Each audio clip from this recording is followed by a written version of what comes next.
아니다. 저기 고린도 후서 6장 3절에서부터 봉독하겠습니다. 3절에서 10절까지. 네, 1절, 2절은 은혜를 헛되이 받지 말라. 우리가 지금 은혜 받을 때니까 말씀 듣고 은혜를 철저히 깊이 받아라. 그런 말씀이고, 나머지 이제 보면은 전도자의 삶에 대해서 말씀하고 계시죠. 근데 제가 말씀 전하기 전에 여담 잠깐 하면은, 우리 유영전 목사님이 신학교 제 동기잖아요. 근데 저도 42살에 결혼을 했어요. 그러니까 뭐 너무나 경쟁력이 없는 사람이라.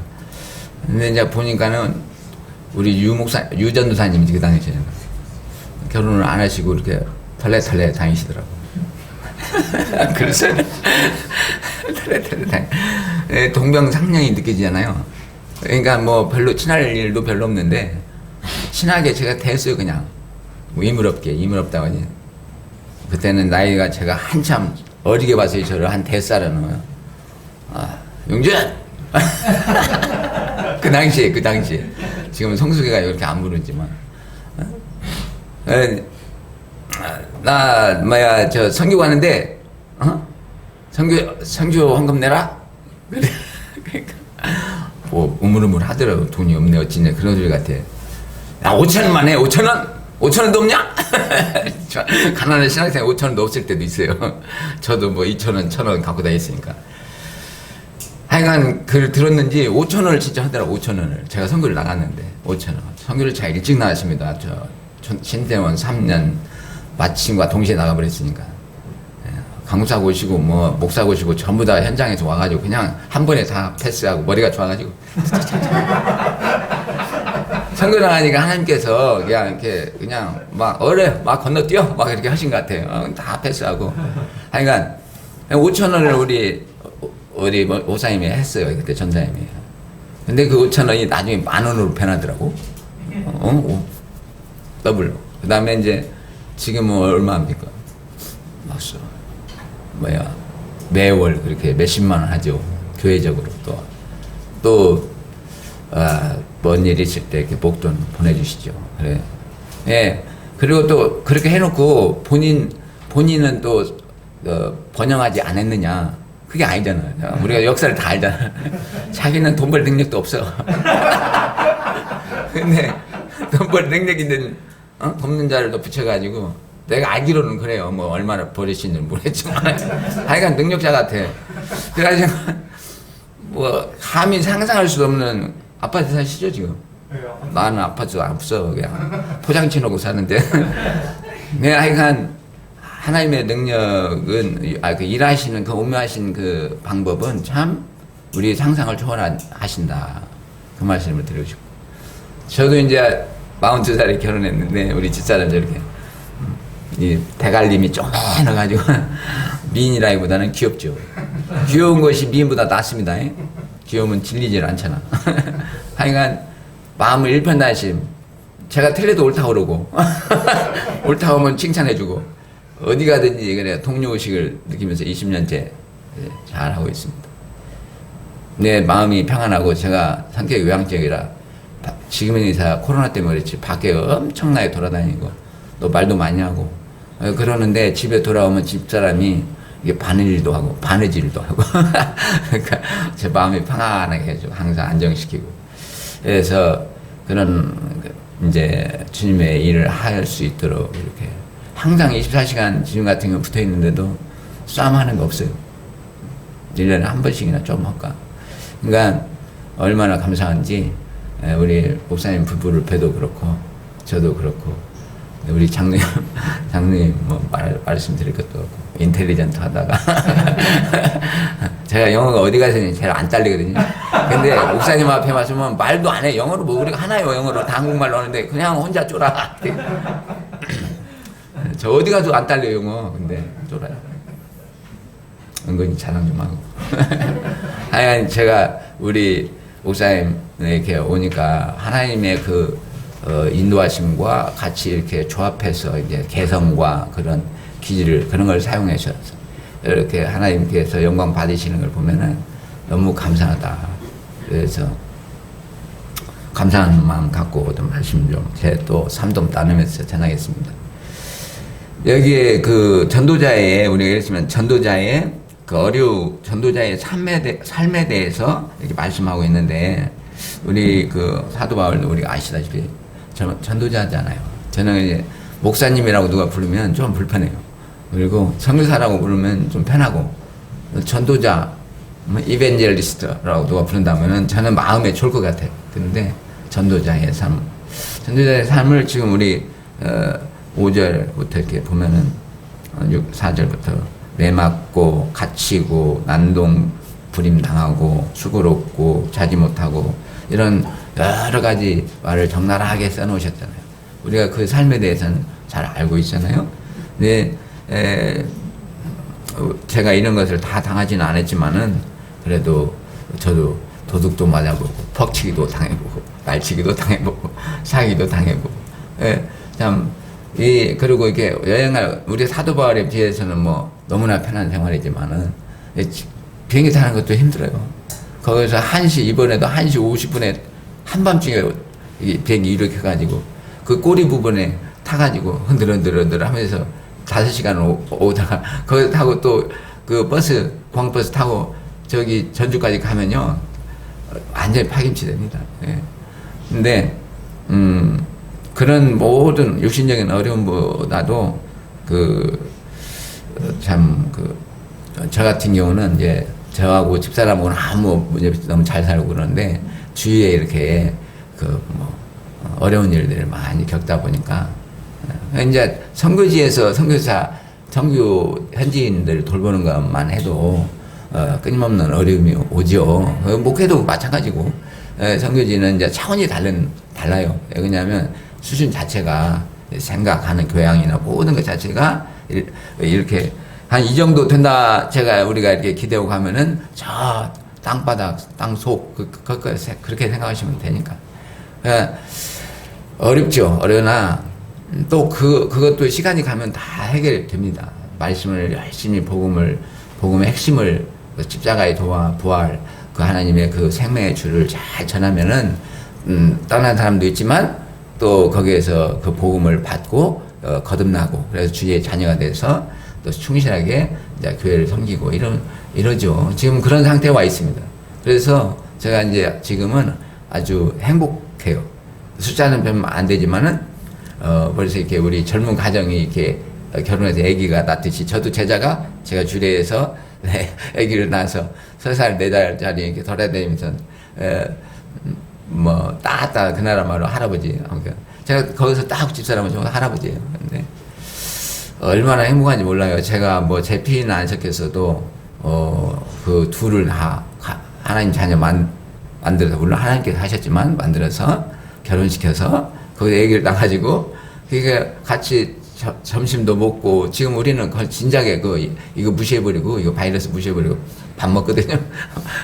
근데 그러면 꼭 팔남매 둔 저기 같아요. 손자까지 둔 할아버지 할머니 같아요. 지금 8명입니다. 8명 두 가정에. 갖고 제가 목표하는 것은 항상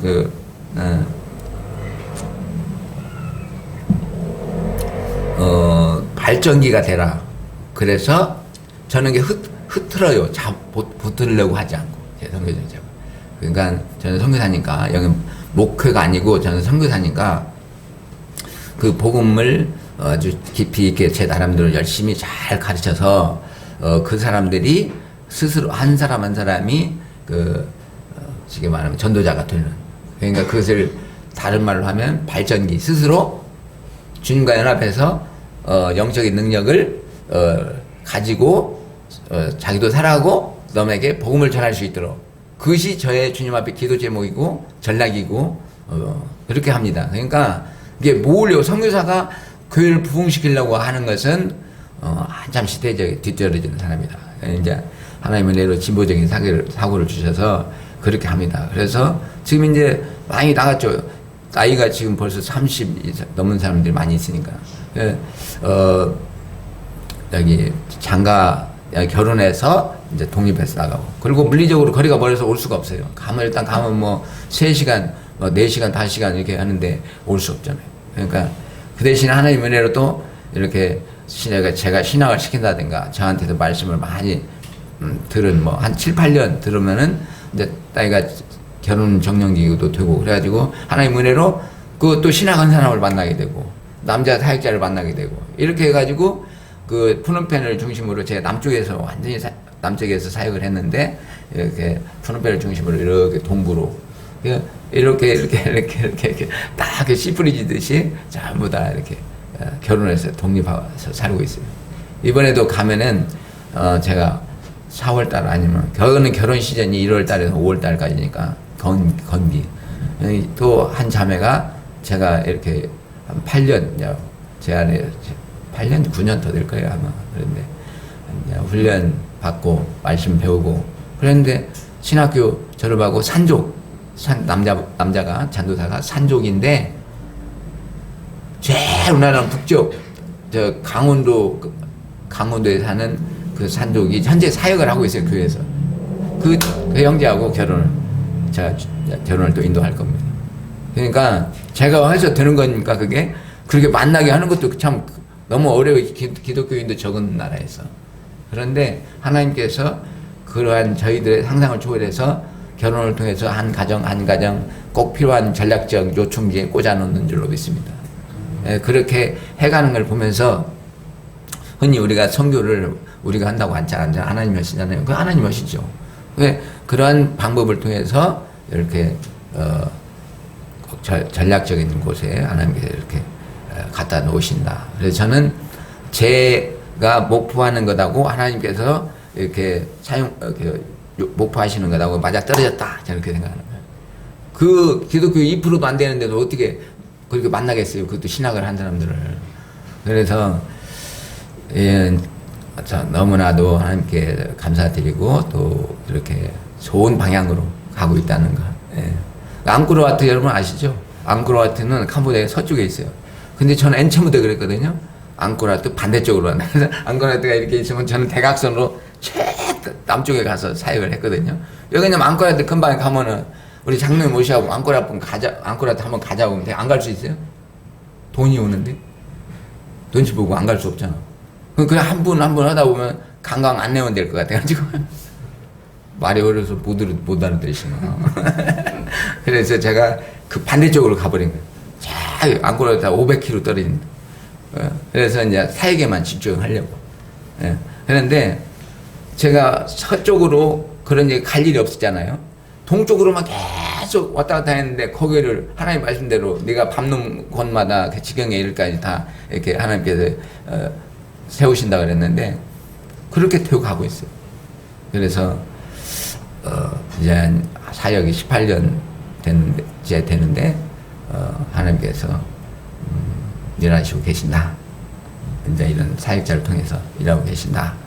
또 그 뒤에 이제 우리 여러분들이 계시잖아요. 정우천 뒤에.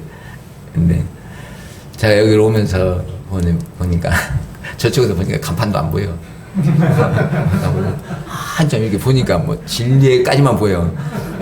아니 그러니까 빛까지만 보여. 빛 무슨 것인지 모르겠고 더 보니까 진리가 보이더만. 예, 여기도 나오잖아요. 무명 환자 같으나. 제가 코로나로 이제 있어 보니까 정말 거기서 그 집안지나 있잖아요. 여기 집 너비가 이만큼 한 5m밖에 안 돼. 너비가 집에 갖고 우리나라로 틀립니다. 이렇게 넓게 안 짓고 쭉 길게 지나 12m를. 그러니까 불 꺼놓으면요 캄캄한 굴이에요 굴.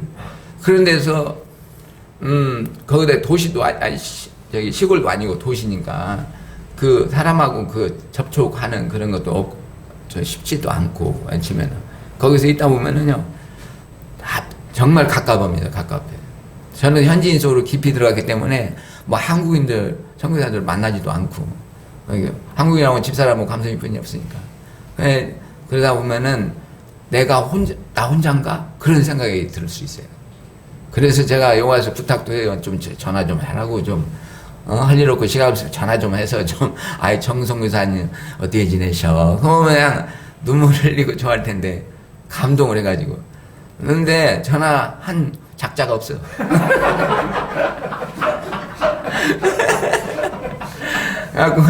그래갖고 이제 청교사가 또 뭐 해갖고 뭐 심심해서 뭐라고 이제 연락도 하고 그러면 청교사에 딱지 붙이는군요. 그냥 해도 그쪽에서는 또 뭔가 어려워서 그런가 또 이렇게 생각하는 경우가 있어. 그러니까 또 그런 걸 부담 갈까봐 또 못하고 이렇게 저렇게 해서 외롭다 그 말이죠. 예. 그럼 뭐 어떤 걸어가신 분은 하나님 있는데 뭐시에로 와. 당신도 거기 가면 안 외로운가? 그러니까 여기 무명한 자 같으나 그런데 제가 이렇게 오면은 다 이렇게 존경하고 거룩한 눈빛으로 쳐다보시는 줄 알아요. 그건 아니고 이제 말하자면 알아주신다는 거죠. 아, 우리 성교사님 얼마나 수고 많으셨을까 뭐 이렇게. 저도 저만 그러냐 여기 이 교회도 이렇게 한쪽에 찌그러져 죄송합니다. 주짓수 그 학원에 위에서 찌그러져 있어. 찾아오려면 얼마나 힘들어. 신촌에도 어까지 2번 타고 이렇게 오는데 아침 일찍 왔어요. 8시부터. 근데 꼴짝이 있잖아요. 솔직히 우리끼리 얘기지만 꼴짝이 있는데 이 진리의 빛이 거기까지 간다니까요. 거기까지 가는 거예요. 여러분들이 거기에 대한 자부심을 가지시기 바랍니다.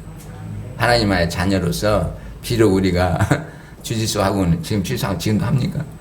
번성하고 있나요? 주짓수 밑에? 그런데 이렇게 여기서 이렇게 있지만 월세 내고 이렇게 있지만 자기 본 자체 건물도 없고 그러지만 여러분들께서 그 기도해 주시고 또 헌금하고 이게 이런 격려 이런 것들이 거기까지 전달된다니까요. 그래서 이렇게 살아 있잖아요. 이게 저도 마찬가지고 거기 꼴짝에 누가 뭐 생각해도 않는 것 같아. 유영준 목사 다 생각도 안 하는 것 같아. 거기 있으면 어둠 속에 있으면 그것도 계속 이렇게 있으면 더구나 코로나 환경이 특수 환경 속에 있으면 누가 생각지도 않는 것 같아. 우리 같은 사람 그냥 버려진 자식 같아. 인간적으로 생각하고 뭐. 그런데 와서 보면 그렇지 않아요. 아이고 기다렸다는 듯이 박수 쳐주고. 그리고 이제 그 무엇보다도 이렇게 외롭고 무명한 자 같지만 이렇게 하나님 말씀을 전함으로 인해서 저도 캄보디아에 있지만 제가 그 도시 조그만 곳에 있지만 스와이링이라 이 밑에로 가면 제 이름 모르면 또 간첩이야. 위로 가도 그렇고. 그러니까 그것이 다 하나님의 은혜로 된 줄로 믿습니다. 하나님 말씀대로 무명한 자 같으나 유명한 자. 예. 그러니까 우리가 복음을 이렇게 전할 때 따라오는 것, 외로움이 따라오는 것은 필수. 예. 또 고난이 따라오는 것은 필수적이고 또 쟤는 괜찮다 하더라도 또 주위의 환경들이 그런 상황, 또 안 좋은 상황, 또 조금 힘든 상황으로 역사되는 것이 좀 어쩌면 당연한 거예요. 왜 그냥 복음을 이렇게 직설적으로 또 핵심을 가지고 자꾸 전하고 그러면 누가 안 좋아하겠어요? 사탄이 안 좋아하죠. 그래서 저희 집도 좀 제가 이런 표현을 했어요. 좀 폭격 맞은 집 같아요. 우리 집안이. 어머니가 이번에 3월 19일 날 돌아가셨잖아요.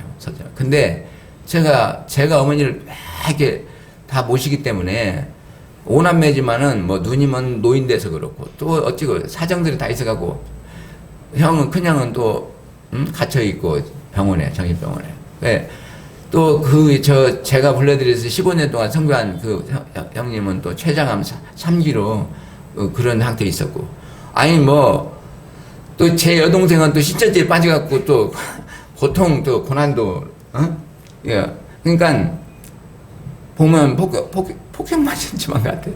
근데 어머니가 어릴 때부터 그 씨앗에게 정말 아무도 없는 마을에 30호 중에서 2분만 믿었는데 그 중에 한 분인데 그 동네 앞에 동네 4군데가 이렇게 있는데 4개가 있는데 그 가운데다 전사님 도와서 교회를 세웠어요. 그런데 정말 폭격 맞은 집안 같은데 어머니 자손이 근데 그 중에서 목사가 2명 나오고 그것도 보통 목사가 아니에요. 외국어를 2개씩 하는 목사가.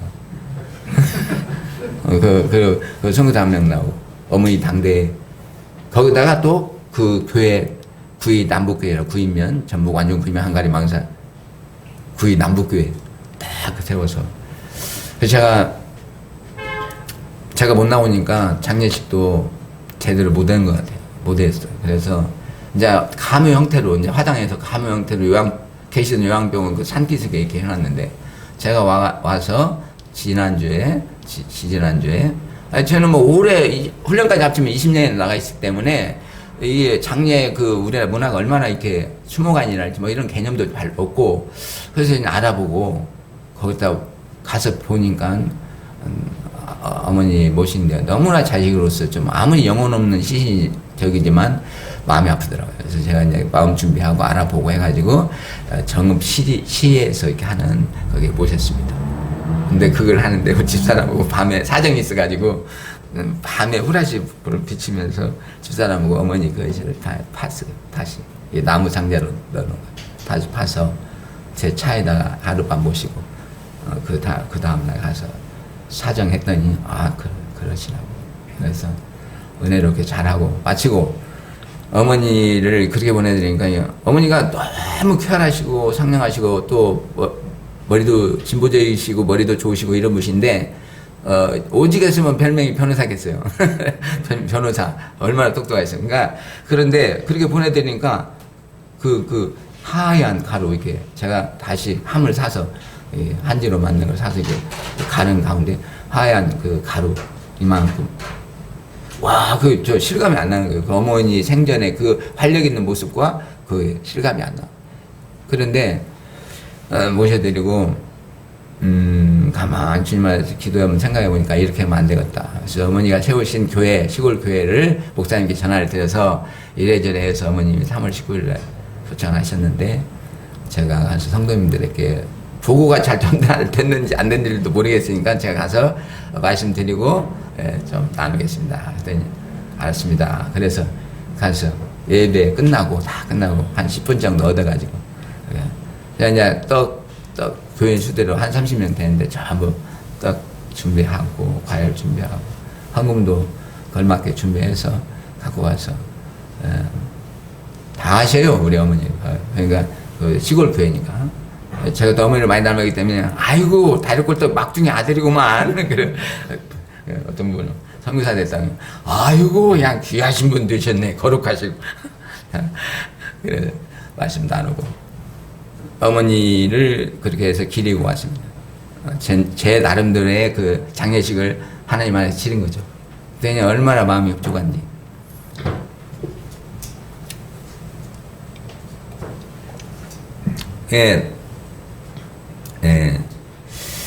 참 여기도 징계를 받은 자 같으냐 죽임을 당하지 아니하고 어머니만큼 제가 뭐 고생한다 해도 어머니만큼 고생 신앙 때문에 고생 안 했죠. 어머니는 엄청난 비방을 받았습니다. 같은 동네에 큰 집이 계시는데 1년 12달 시제하는 곳 거기에 바로 둘째 며느리니 얼마나 핍박을 당했겠어요.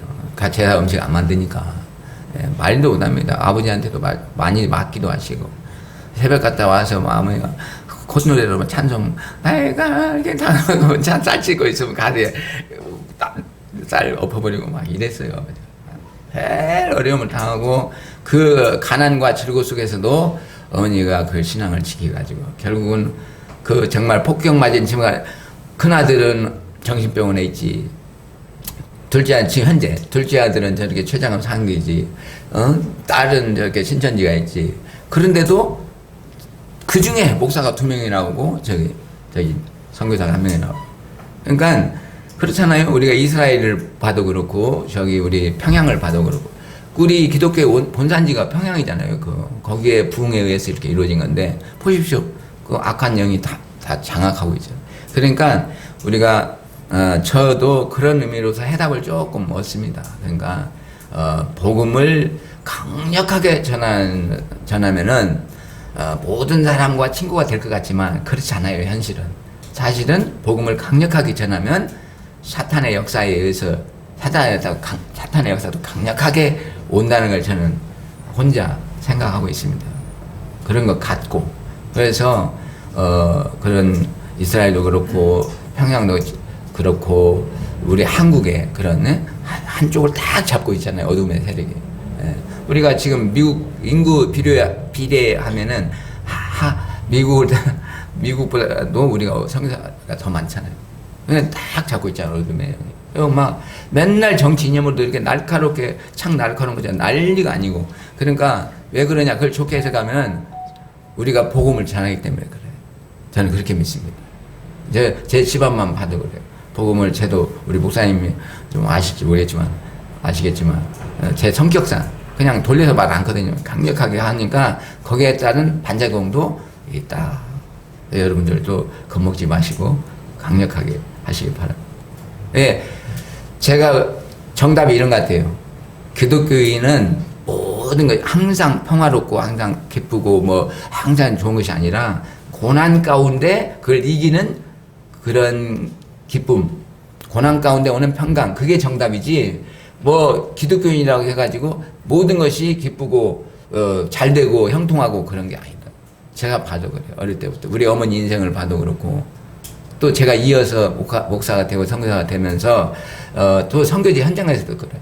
복음을 강력히 전하면 제 목숨이라도 사도 바울 고백처럼 목숨이라도 내놓고 나한테 충성할 사람도 지금 생겼지만은 아니면 저를 대적하는 사람도 있습니다. 그게 정상입니다. 그러면 이제 그냥 이것도 좋고 저것도 좋은 식으로 이렇게 인본주의 섞어서 전하면은 좋게 보이지만 강력한 일꾼을 만들기 어렵다. 네, 제가 이번에도 와서도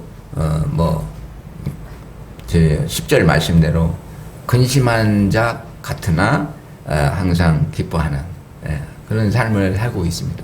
이게 정답인 것 같아요. 어디 이 세상에 세상 신은 뭡니까? 마귀잖아요. 우리는 그 마귀의 영향권에 있어. 그러나 그 위에 물론 하나님이 계시죠. 그래서 우리는 예수님을 통해서 하나님의 능력으로 살아가는 거예요. 성령의 능력으로 살아가는 건데, 그래도 우리도 실수에 의해서, 게을름에 의해서 또 기만당해가지고 잠깐 속잖아요. 그럴 때 어려움이 안 올 수가 없어. 너는 잘 따라간다 하더라도 설령 주위의 사람들에 의해서 또 여러 가지 시험에 들게 되고 그렇잖아요. 그래서 저는 이 말씀이 전도자의 삶을 잘 대변하고 있다. 그렇게 느낍니다. 그래서 또한 가난한 자 같으나 많은 사람을 부유하게 하고 아무것도 없는 자 같으나 모든 것을 가진 자로다. 전도자의 삶을 너무나 적나라하게 잘 표현한 것 같아서 제가 보면은 이제 오해는 말고 들으십시오. 가방 시커먼 거고 지금은 안 끌고 왔어요 오늘. 근데 가방 뭐 옛날에 산 거 좀 하시고 바퀴 두 개 달린 거 끌고 집사람하고 저하고 다니면은 전주 앉아있는 분이 뭐 장사 들어왔나 그렇게 쳐다보기도 하고 거지도 그런 상거지는 없어요. 지금 우리 잘 아는 우리 동기 목사님 우리 목사님도 아시지만 빛과 소음교회라고 지금 신천에 그 교회 유치부 방 쪼맨 한 평이나 되나 한 평도 안 되나 거기서 이렇게 있고 거기는 따뜻한 물도 안 나와요. 이리 올 거 후회했다니까. 이리 올 거 유인주 목사님 말씀 순종할 걸 그냥 운전하기가 좀 두려워. 제가 서울은 그래서 거기다 놓고 거기 있는데 찬물 나오지. 그런데 뭐 그런 것이 거긴 너무 은혜로워. 또 그래서 너무 은혜롭고 좋지만 이제 이 교회 저 교회 다니면은 인본주의 시각이 작게 섞인다면은 이 선교사들은 거지도 그런 상거지가 없다고. 예. 그러니까 저는 물론 그렇게 생각 안 죠. 예. 영적으로 생각하면은 선교사가 귀한 사람들이죠. 예. 하나님도 이렇게 번영을 한국을 시켜주는 게 나가서 복음 전하라고 지금 시켜준다고 저는 그렇게 해석하고 있어요. 여러분들 어떠신지요? 예. 그런데 인본주의로 들어가면 그게 아니잖아요. 예. 맨날 오면 뭐 선교사가 저만 오겠습니까? 조금 있으면 내주 또 올 거예요, 누가. 또 오시고. 그러면은 여기는 예산 한정돼 있고 부담은 가고 막 그럴 수 있어. 그건 제가 그걸 충분히 아니까. 그런데 우리 그 가난한 자죠. 저기로 볼 때, 사람의 눈을 볼 때는. 그러나 거기서 보십시오. 제가 우리 부부 둘이 가가지고 많은 사람을 하나님의 능력으로 살리잖아요. 저 때문에 제 제자들은 다 부자입니다. 다 차 있어요. 저만 없고. 물론 저는 이제 필요가 없어서 팔아버렸지만, 다 차 있고, 땅 막, 그냥, 이렇게 초가집은 싫어하는 사람들이 땅 막 12헥타씩 사놓고 있고, 다 부자예요, 다 부자. 집도 막 증축해서 다 있고. 그리고 저를 통해서 한국에 온 사람만이 얼마입니까? 다 부자예요, 유지예요. 이제 30 간 넘었는데. 그러니까, 육신적으로도 그렇지만, 영적으로도 예전에는 그저 그냥 보이는 것만 좋고, 왜 생각도 시야가 좁고, 깊지 않고, 천박하고, 그러던 사람들이 하나님의 말씀을 듣고 거듭나가지고 성령을 받으니까 풍성해지고, 또 뭔가 선과 악을 다 구별하고, 또 하나님, 자녀로서 살아가는 걸 볼 때, 하나님의, 참, 구원인 줄로 믿습니다. 예. 제가 이제 보면은, 선교하면서, 사람이 이렇게 영리한 것 같잖아요. 다른 동물들에 비해서. 예? 다른, 사람들이 영리한 것 같고, 지성이 있고 막 그러잖아요. 그리고 우리 사람을 부를 때 우리가 인간이라고 그러지, 뭐 애니멀 이렇게 안 부르잖아요. 인간이라고 그러지. 인간이라고 이렇게, 휴먼 빙, 이렇게 다 이렇게 부르지만은, 보면은 사람만큼 어리석은 것 없어요. 보십시오. 거기서 캄보디아인들, 우리가 가기 전에는 기독교인들이 그렇게 가서 선교사 가서 해서 선교 전하기 전에는, 복음 전하기 전에는 100%였겠죠. 지금도 98% 이상이 저기입니다. 소승 불교, 거기다가 정령신앙, 힌두이즘, 이 세 가지가 합친 거예요, 그 나라 종교가. 그런데, 보십시오. 이렇게 보이는 시멘트로 아니면 그 함석 입혀놓고, 거기다가 아침마다 이렇게 술잔 올려놓고, 바나나 한쪽 올려놓고, 하나 올려놓고, 이렇게 기도. 그러니까, 우리 입장에서는, 상식적인 거죠. 그 틀린 거잖아요. 그렇지만 그 사람들은 당연히 옳은 거야. 그게 상식인 거예요.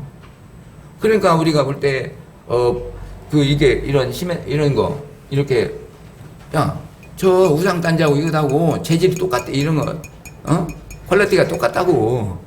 뭐 그런 거라고. 근데 거기다 대고 왜 그걸 우리 인간에다 놓고 절을 하냐. 왜 거기 권세를 우리한테 놓고 절을 하냐. 그럼 못 알아듣지 또. 그리고 그 사람들이 우리가 복음을 전했을 때 진리로 받아들이는 게 아니기 때문에 당신네 종교 이렇게 한단 말이에요. 그러면 우리 종교가 있는 거지. 그렇게 말할 때는 그건 무엇이 돼? 자존심 싸움이 되는 거예요. 자존심 싸움. 그렇기 때문에 그것이 장벽인 거예요. 그러니까 그러한 장벽을 벗기기 위해서 섬기는 거죠. 그래서 지금 여러분들도 후원해 주셨지만은 빵 오븐을 큰 거 샀잖아요.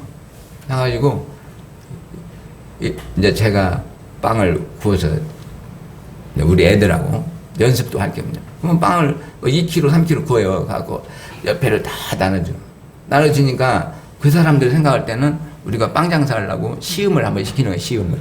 시음.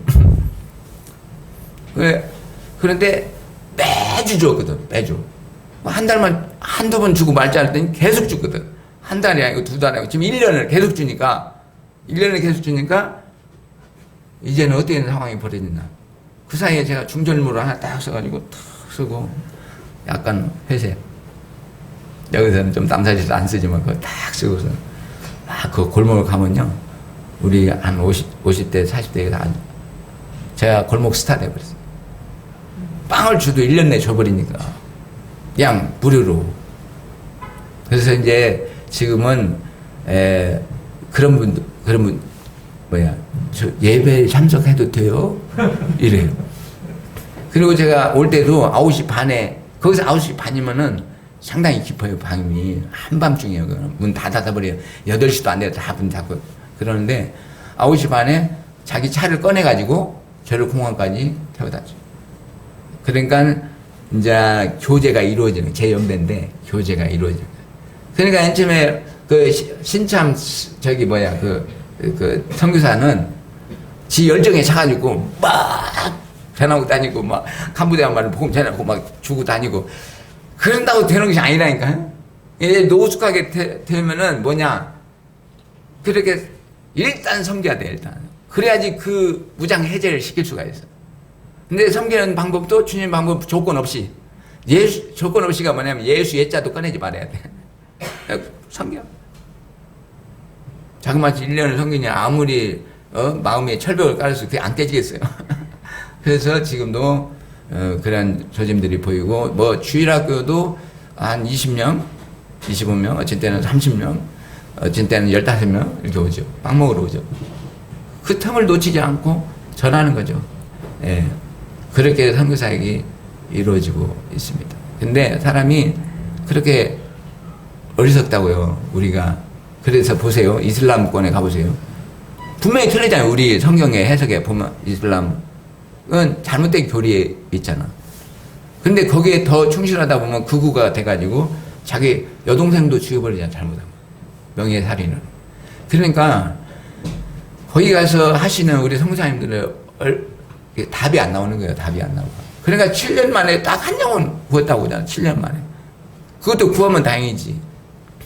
그러니까 제가 복음 전해보니까 이 정령신앙, 불교, 우리는 불교가 철학이 상당히 강해. 뭐 우리가 뭐 존경하는 뭐 이런 법정 스님 뭐 이런 사람도 있었잖아요. 사상 사람들이 존경하는. 그런데 거기는 이론에는 약해. 그런데 그 절이 어디가 있느냐? 그 동네 제일 중요해. 중간에 딱 잡고 있다고. 크게. 중간에 크게 잡고 있어. 그래서 아기가 남을 때부터 요람에서부터 무덤까지 죽으면 화장시켜줘. 거기서 다. 딱 삶을 꽉 잡고 있으니까, 우리 큰아버지도, 큰아빠도, 아빠도, 엄마도, 이모도, 전부 앞집, 뒷집 다 믿어버리는 거야. 거기서 만약에 예수님을 믿는다면 그거는 이단에 빠진 게 우리식으로 말하면 이단에 빠져. 그런데 그러한 세계관으로 그 정령신앙은 이런 거예요. 나무도 신이고 돌도 신이고 다 신이잖아. 그러면 내가 예수 믿으라고 하면 왜 그렇게 쉽게 예 믿겠습니다. 그런 줄 알았다니까 나중에. 예수 믿으라고 하면은 그거 예수 하나 더 올리면 되는 거야. 그러니까 거기다 웃기도 잘해요. 컴퓨터 친구들은 순하게 생기고 실제로 순하고 웃기도 잘하니까 착각을 해. 그래가지고 이렇게 쉽게 예수님을 받아들이는 거야. 사형리 한번 전하게 받아들이는 거야. 저는 사형리로 전하지 않습니다만은 사형리로. 그러는데 나중에 보면은 제가 깨닫고 보니까 판초 위 딱 덮어놓고 거기다 물 붓는 격이에요. 물방울 조금씩 튀어 들어가겠지 물방울. 그러나 속은 안 젖어. 거기에 속는단 말이에요. 그래서 그냥 모질게 전하는 수밖에 없죠. 모질게. 그래서 제가 설교를 하다 보니까 1시간 반시간 그렇게 또 전하다 보니까 한참 전하면 내가 속이 따끔하는 거예요. 아내가 어느 때부터 50 중반 넘어서부터. 그러니까 이제 그때부터 그러면은 주일에 했으면은 월요일날, 화요일날 이제 그 발사를 해서 열을 빼고 뭐 누워 있어요. 그러니까 그러기를 지금 끌어오다가 이제 코로나가 왔잖아요. 코로나 와서 제가 당뇨를 20년 앓았으니까 그것도 고혈당을 그래도 그냥 약 먹고 어떻게 견뎠는데 약이 한 10년 먹으니까 이제 약이 안 듣더라고. 그런데 그런 가운데 코로나가 온 거예요. 집사람은 나하고 똑같이 걸렸는데 집사람은 일주일 만에 회복이 되는데 나는 회복이 안 되고 여기 4m도 안 떨어지니까 화장실도 못 가겠는 거예요. 비축거리고 이렇게 자꾸 그렇게 10kg가 빠져버리니까. 그래서 이제 이건 문제가 있구나. 그래, 당뇨 때문에 그러는 거라. 그래서 제가 평상시에 별로 신뢰를 안 하던 한국 교회가 세운 그 헤브론 병원이라고 있는데 거기를 죽게 생겼으니까 갔어요. 그냥 박박히다시피 해서 갔는데 그 젊은 의사 선생님 그 17년 동안 제가 옛날에 10년 전에 봤던 그 헤브론 병원하고 지금 거기도 많이 발전했더라고. 제 사역처럼.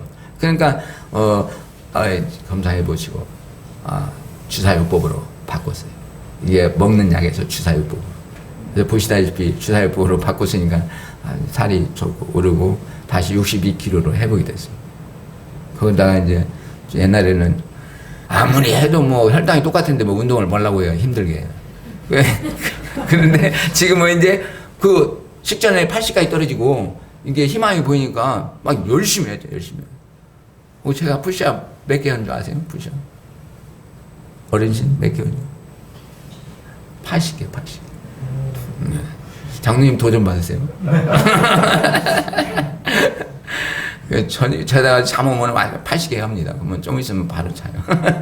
그러니까 이제 동기부여가 되고 제가 아팠을 때 물론 뭐 하나님은 항상 기본에 있지만 이 집사람 감성이 얼굴 보니까 이게 내가 죽으면 안 되겠더라고 아직은. 이제 우리 형님이 지금 그러고 있는 건데 좀 회복이 되자마자 운동을 열심히 하고 식사도 이제 절제 있게 잡곡밥을 먹고 빵을 매주 꾸잖아요. 빵을 얼마나 맛있게 굽니까 우리 제빵사 우리 성도가. 그런데 그걸 한 입을 못 먹어요. 그 한 입을 먹을 마음을 안 주시는 하나님께 감사하지. 만약 안에서 먹고 싶으면 그걸 어떻게 참겠어요. 그런데 다 나는 빵을 구워가지고 딱 제가 처음에는 가다가 우리 애들을 데리고 가 우리 자매들 데리고 와서 나중에 지금은 이제 제가 안 가요. 우리 자매들이 가요. 갖고 복음 전하라고. 예. 그들이 나보다 큰 말이 잘하잖아. 그러니까 이런 식으로 단계적으로 해서. 근데 제가 이렇게 하나님 은혜로 그 가운데 또 그렇게 하고 키운 가운데 결혼해서 가고 독립하고 이렇게 해가지고 8명의 두 가정에 우리 애 각 가정마다 하나씩 난 딸내미 이렇게 있어. 10명. 우리 식구까지 13명 그렇게 있습니다. 근데 이제 제가 그들을 조금씩 독립을 시키려고 그래요. 제가 항상 선교를 그렇게 해왔거든요.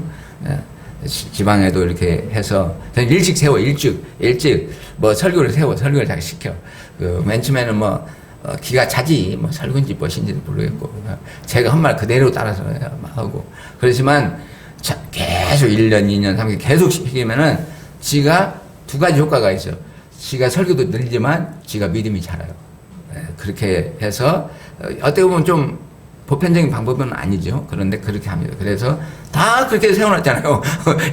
시골 교회 다 그렇게 지도 다 세워놓고 그 이제 설교를 제가 딱 듣고 이렇게 모니터를 하면서 이런 점 이렇게 해라 이렇게 하고 그 이제 지금도 그 청년 이제 결혼해서 청년이 아니지 아저씨들이지 33살 2살짜리 옛날 이렇게 시켰어요. 이게 정규 예배 동안에 프로그램을 만들어서 짧은 설교. 그래서 계속 키우니까 제가 이렇게 빠졌잖아요. 지금 2달 저것들이 돌아오면 다 합니다. 그러면 제가 없는 동안에 많이 커 있죠. 돌아가면 많이 커 있어요. 나중에 그를 대비해서 독립할 때 내가 떠날 때 또 독립했을 때를 대비해서 키우는 거죠. 여기는 목회지니까 목사님이 그렇게 안 하시겠지만 거기는 선교지니까 저는 사람을 키워야 되니까 그렇게 하고 있다 그 말씀. 아주 훌륭한 선교 방법인데 뭐라고도 안 하시고 속으로는 다 인정하시죠?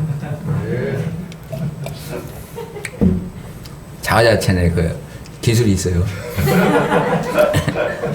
하여간 그래 이제 제가 이제 그 선교가 여기 어머니를 그렇게 해드렸고 또 우리 바로 위에 있는 형 5살 터울인데 제가 캄보디아로 불러드렸습니다. 그 의료 선교를 곧잘 했어요. 사람들을 많이 살리고 제 동기 목사도 어따 형님 그렇게 좋대. 나 이렇게 기어서 갔는데 그냥 벌떡 일어나서 나와서 침을 잘 놓고 그래야 돼. 근데 자기가 갑자기 지금 췌장암 3기로 해가지고 나온 지 한 8개월밖에 안 되는데 한국으로. 그래서 지금 원주 의료원에 있습니다.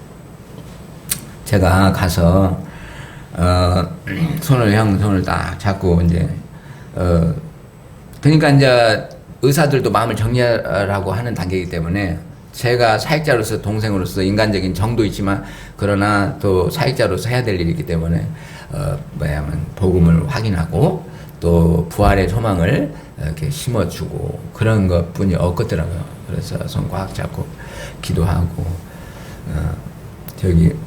그랬는데 통증이 너무 심하니까 제가 가도 저를 똑바로 보면 완전히 구부리고 이렇게 통증에 내가 동참할 수는 없잖아 머리가. 그러니까 인생이 참 여러 가지 많은 생각들을 하게 되고 하나님 없는 그 인생은 우리 어머니 아까 얘기도 했습니다마는 우리 어머니가 그렇게 활달하시고 그러지만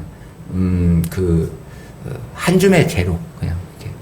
그러니까 제가 우리 애들한테 그래요. 거기에서도 하나님 없는 인생이라는 것은 그냥 아무리 뭐 여자들이 미인으로 보이고 지성적으로 보이고 뭐 돈 있어 보이고 뭐 그래도 하나님 없는 인생은 그냥 그나라 말로 부부인 오장육부뿐이요. 오장육부에서 살 뿐이요. 오장육부에서 뭐 정신적인 거 조금 뭐 명예 뭐 다 이 세상의 모든 건 다 정욕에 그러잖아요. 그러니까 그렇게 좀 그 나라 말로 하면 그렇게 되는데 연어를 하면 너무나 직선적인데 하나님 없는 인생은 그냥 오장육부뿐이라고 속에 뭐 멋이 있간디 폼내지 말고 뭐 폼잡지 말고 뭐 그런 척 하지 말고 좀 하나님과 연합해서 살아 그 말이죠. 저와 여러분도 그렇게 주님 앞에로 깊숙이 들어가는 저와 여러분 되시길 바랍니다. 예, 예, 저도 여기 고린도전서로 한번 가보실까요? 고린도전서 15장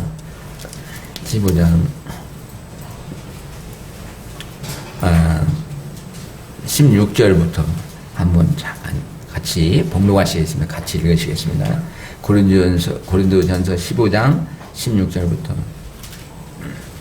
만일 죽은 자가 다시 살아난 일이 없으면 그리스도도 다시 살아나신 일이 없었을 터이요 그리스도께서 다시 살아나신 일이 없으면 너희의 믿음도 헛되고 너희가 여전히 죄 가운데 있을 것이요 또한 그리스도 안에서 잠자는 자도 망하였으리니 만일 그리스도 안에서 우리가 바라는 것이 다만 이 세상의 삶뿐이면 모든 사람 가운데 우리가 더 불쌍한 자요. 자, 이게 아까 고린도 후서에서 읽었습니다만 전도자의 삶 속에서 또 일부가 들어가는 거죠. 이 삶 안에.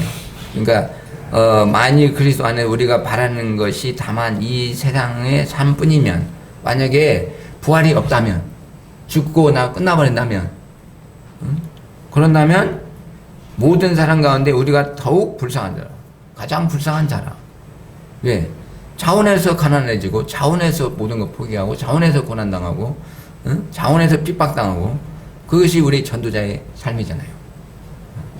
저도요 지방대학교 나왔지만 대학 졸업할 때쯤은 영어를 상당히 잘한다고 소문나가지고 사장님이 뭐 큰 회사 사장 아니고 중소 사장이지만 제발 좀 나만 도와주라고 뭐 집 주고 차 주고 뭐 그 당시에 이미 다 그랬어요. 근데 제가 한 3일 고민하다가 나는 가치치유의 형이라 안 하고 안 갔죠. 저도 그러니까 지금 나이가 환갑인데 역시 환갑이라고 해도 믿어지지가 않아요. 젊은이들 믿어지지가 않더라고요. 여러분도 그때가 될 거예요. 응? 지금은 팽팽하죠. 제가 농담을 너무 빨리 했나? 61세인데 믿어지지가 않아. 제가 환갑이지만은 그러면은 3, 40년 지금 제가 경제활동을 해왔다면 35년 정도 누구 못지않게 살 수 있었을 거예요. 그러나 자원에서 우리 전도자 우리 목사님도 그러지만 자원에서 가난한 자가 되는 거예요. 어떤 목사님께서 주식에 빠지셔가지고 거기 오셨어. 아주 나하고 이야기를 하는데 마음을 합쳐서 이야기를 하는 게 아니라 생각은 그쪽가 있다. 맨날 이러고 있어. 주식 얘기가 나왔길래 이제 하다가 그냥 그래도 체면이 있잖아. 그 양반 체면. 저는 그런 게 능력도 없고 관심도 없어갖고 그랬더니 딱 말끝에 그 양반이 말도 없는 분이에요. 근데 딱 말끝에 그러니까 이렇게 가난하게 살죠. 그래서 제가 그분이 옳은지 내가 옳은지는 저는 모르겠어요. 그러나 뭐 제가 건전한 주식 투자를 반대하거나 그렇게 협소한 사람이 아닙니다. 그런데 우리가 적어도 목사고 또 성경을 공부한 참된 그리스도인이라면 이 목회자나 하나님께 헌신한 자들은 자원에서 가난한 사람이 된 거지. 누가 주식 투자 같은 거 몰라서 안 하는 것이 아니에요. 저도 지금 하나 열어보려고 지금 가서 대신증권 가서 저도. 근데 자원해서 된 거잖아요. 자원해서 핍박받고, 자원해서 가난해지고, 자원해서 어려운 가운데. 그러나 기뻐한 자다 이 말이에요. 어려운 가운데 있는 것 같지만 기뻐하고 산다. 집사람하고 차 고무를 타고 다니면서 원주에서 그 전주까지 가고 긴제까지 갈 때 항상 찬송합니다. 선한 싸움 다 싸우고 의의 멸류관, 의의 멸류관.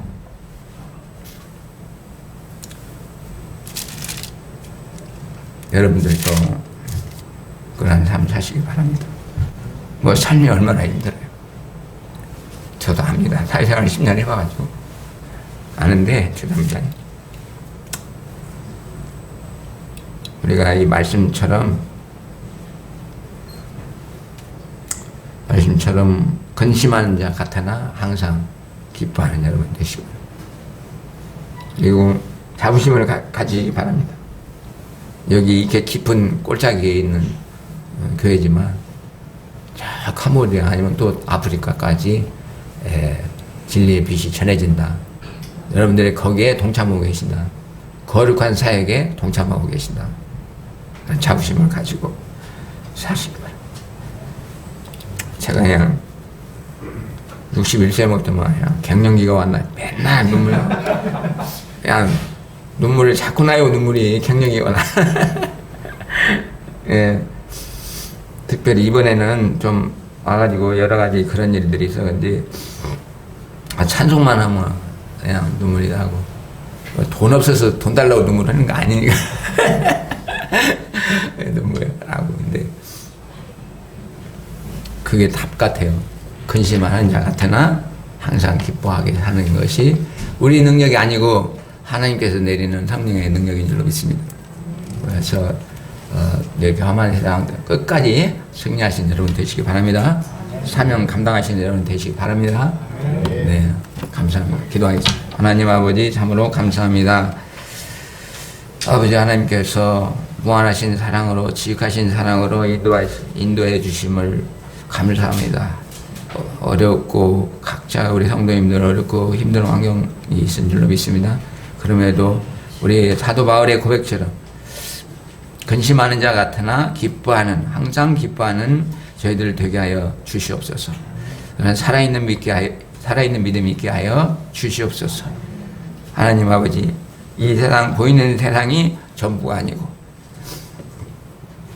보이지 않지만 하나님의 세상이, 하나님의 나라가 모든 것을 주관하신 줄로 믿습니다.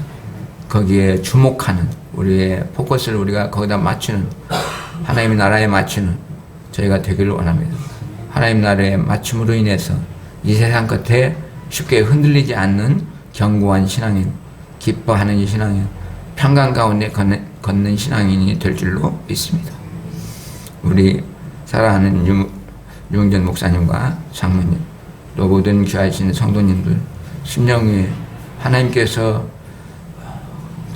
무한하신 사랑으로 부어주시옵시고, 또 육신의 삶 속에서도 부족하지 않는 모든 것들을 공급하여 주시옵소서.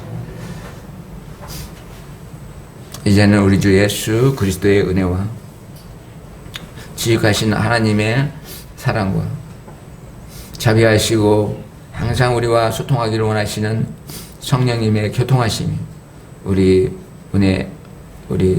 진리의 빛교회 성도님들 심령 위에, 또 가정 위에, 사업장 위에 늘 함께하여 주시옵기를 간절히 원하옵나이다. 예수님 이름으로 기도합나이다. 아멘. 목사님도 캄보디아에서 사역을 하시다 보니까 격식에 매이지 않다 보니까 축도 가지고 그냥 기도하다가 축도가 나와요. 우리 교회 교원들은 제가 원래 그래가지고 잘 적응이 안 돼요. 이게 보통 이게 격식 있는 교회 가면 큰일 납니다. 예. 목사님 좀 이따 축도 또 해주세요. 방금 끝나고. 하고. 예, 우리 목사님이 말씀과 같이 또 우리 바울 사도의 고백과 같이 우리가 무명한 자 같으나 유명한 자요, 또 슬픈 자 같으나 기뻐하는 자요, 가난한 자 같으나 많은 사람을 부욕해 하는 그러한 능력과 평강과 마음이 여러분에게 모두 있기를 주의로 축원합니다. 아, 참 좋습니다. 여러분들은 제가 정우청 목사님 친한 줄 알지만 전혀 친하지 않았어요. 근데 이게 우리가 후원을 왜 하냐? 우리 정 목사님 오늘 이게 설교 말씀을 한 바와 같이 무명한 자나 유명한 자고 슬퍼하는 자 같으나 기뻐하는 자요 가난한 자 같으나 많은 사람 부욕해 하는 그런 가치와 철학이 굉장히 뚜렷하신 분이었어요. 그 장로님 우리 캄보디아 가서 봐서 알겠지만은 우리 캄보디아 갔을 때 정부에서 저한테 막 성질 내고 막 그랬어요. 보통 같으면 후원하는 게 목사님은 목사님 오셨습니까? 이런 거 없어요. 정 목사님 가서 이 목사님 해가지고 막 성질 내고 나한테 막 해가지고 근데 저는 굉장히 우리 장로님 제가 얼굴 표정 봤을 거예요. 제가 전혀 기분 나빠하지 않았어요. 왜냐하면 우리 정 목사님 후원하는 건 이분의 중심이 제가 인간적으로 친해서가 아니라 이분의 중심이 그 하나님을 향한 그 중심이 있다는 걸 제가 신학교 때 알았거든요. 그래서 목사님 막 위협하셔도 목사님 그럽니까 뭐. 이 목사님도 훌륭하신 게 후원하는 게 목사님한테 절대로 그런 법이 없어요. 상식적으로 생각해봐요. 후원하는 게 무슨 한국에서 오셨으면 대접하러 다니고 이러지 게 이러지 않아요. 이게 이 양반이 대단한 양반이니까요. 정 목사님 훌륭하신 분이 그래서 훌륭하신 분이 참 훌륭한 우리 정 목사님. 진짜예요 이게? 진짜입니다. 여 장로님이 옆에 있어서 알아요.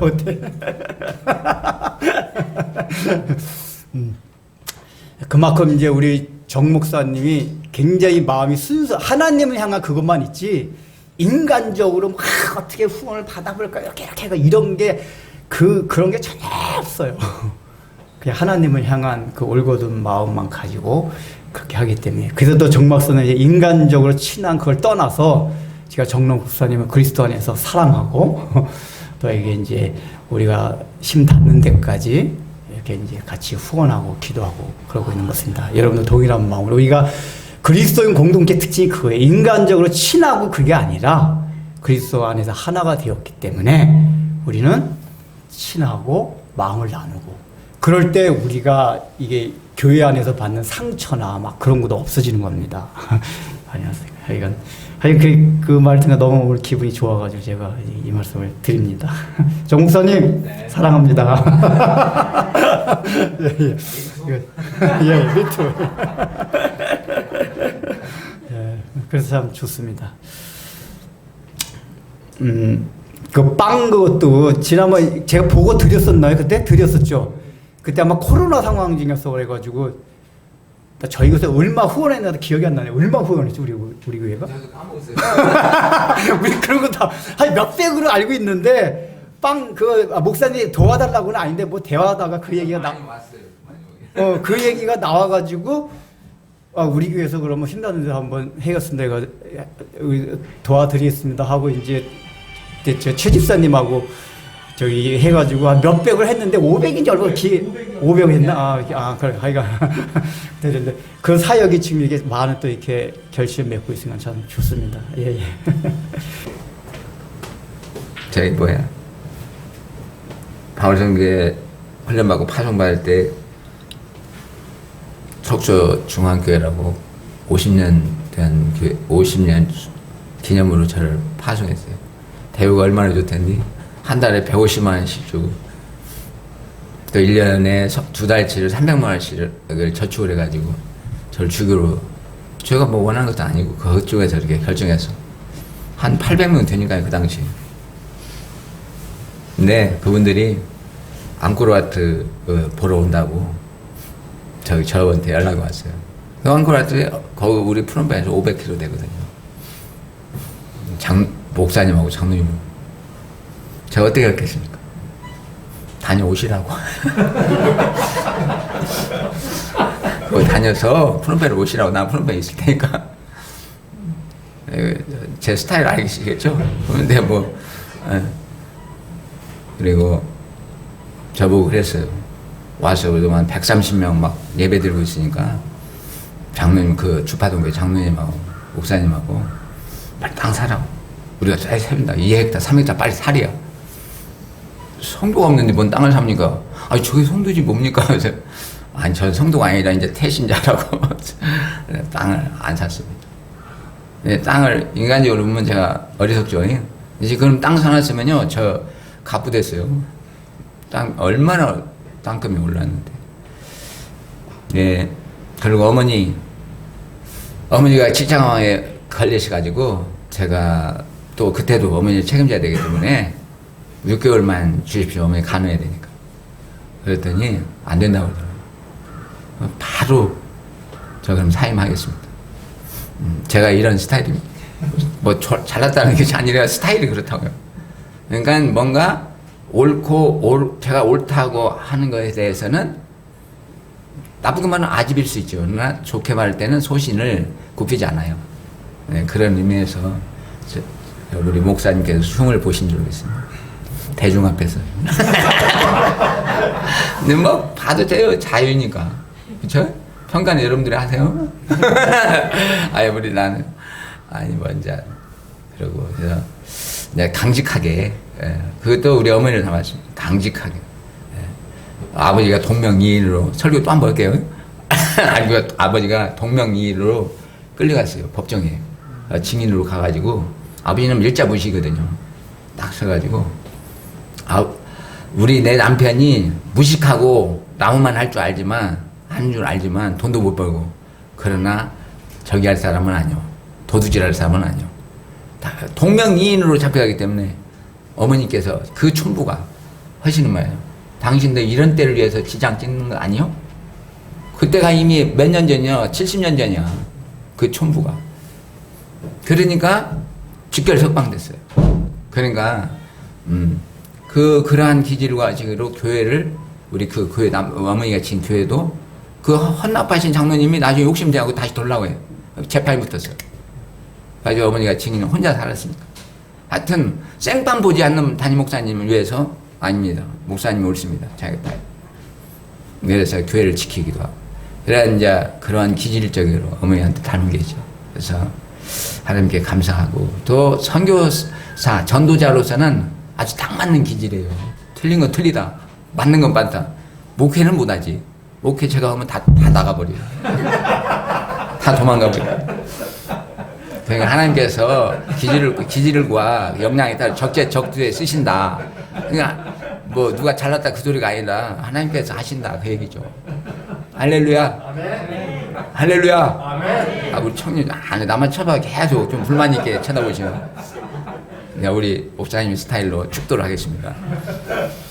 이제는 우리 주 예수 그리스도의 은혜와 지극하신 하나님의 사랑과 성령님의 교통하심이 우리 진리의 빛교회 성도님들 심령위에 또 다시 한번 진리의 빛을 외국까지 전하기 위해서 다짐한 우리 성도님들 심령위에 사업장 위에 가정 위에 이제로부터 영원토록 함께 있을지어다.